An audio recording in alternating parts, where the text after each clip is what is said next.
2021申宝女子公开赛在台北高尔夫俱乐部热闹开打，来看到郭艾珍一开赛就火力全开，分别在第13、15、18洞抓下 birdie， 前9洞表现亮眼，让她一度以1杆之差独占领先。但台北球场却在后9洞刮起狂风搅局，郭艾珍吃尽苦头，没有抓下任何 birdie， 还连续2洞吞下 double bogey， 丢掉领先。就我觉得。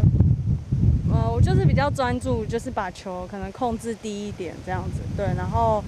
后9的风势可能又更大一点，然后所以影响了一下我的判断跟执行。那后9就没有打得很好，因为还有2天呢，希望今天就是这个经验，不要因为风大就可能改变策略或什么临时